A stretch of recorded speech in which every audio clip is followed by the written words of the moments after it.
ಇದೇ ತಿಂಗಳ 22ನೇ ತಾರೀಕು ಅಯೋಧ್ಯೆಯಲ್ಲಿ ರಾಮಲಲ್ಲನ ವಿಗ್ರಹ ಪ್ರತಿಷ್ಠಾಪನೆ ಹಾಗೂ ಪ್ರಾಣ ಪ್ರತಿಷ್ಠೆ ನಡೀತಾ ಇದ್ದು, ನಮ್ಮ ಮೈಸೂರು ಭಾಗದಿಂದಲೂ ಕೂಡ ಅಪಾರ ಸಂಖ್ಯೆಯ ಭಕ್ತರು ರಾಮ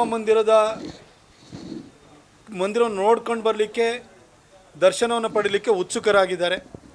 ಈ ಹಿನ್ನೆಲೆಯಲ್ಲಿ ನಮ್ಮ ಸನ್ಮಾನ್ಯ ಪ್ರಧಾನಿಗಳಾಗಿರುವಂಥ ನರೇಂದ್ರ ಮೋದಿಜಿಯವರು, ರೈಲ್ವೆ ಖಾತೆ ಸಚಿವರಾಗಿರುವಂಥ ಅಶ್ವಿನಿ ವೈಷ್ಣವ್ ಅವರು ಮೈಸೂರಿಗೆ ಒಂದು ಫೋರ್ಟ್ನೈಟ್ಲಿ ಟ್ರೈನನ್ನು ಕೊಟ್ಟಿದ್ದಾರೆ. 15 ದಿನಕ್ಕೆ ಒಂದು ಹೋಗುತ್ತೆ.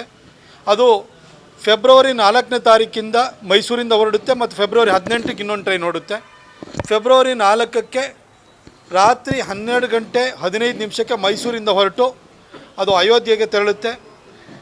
ಸುಮಾರು 1280 ಜನಕ್ಕೆ ಇಲ್ಲಿ ಆಸನ ವ್ಯವಸ್ಥೆ ಇರುತ್ತೆ. ಇದಕ್ಕೆ ಇನ್ನೂ ಬುಕ್ಕಿಂಗನ್ನು ನಾವು ಇನ್ನೂ ಓಪನ್ ಮಾಡಿಲ್ಲ. ನಾವು ಅದಕ್ಕೆ ತಯಾರಿ ನಡೀತಾ ಇದೆ.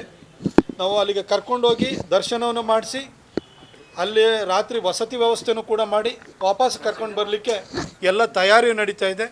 ಇನ್ನು ಒಂದೆರಡು ದಿನಗಳಲ್ಲಿ ನಾವು ಅನೌನ್ಸ್ಮೆಂಟನ್ನು ಕೂಡ ಮಾಡ್ತೀವಿ. ದಯವಿಟ್ಟು ಯಾರ್ಯಾರು ಆಸಕ್ತರಿದ್ದೀರಿ ಅವರೆಲ್ಲರೂ ಕೂಡ ಬುಕ್ಕಿಂಗನ್ನು ಮಾಡಿಕೊಳ್ಳಿ ಅಂತ ನಾನು ಈ ಸಂದರ್ಭದಲ್ಲಿ ಅವ್ರನ್ನ ಪ್ರಾರ್ಥಿಸ್ತೀನಿ.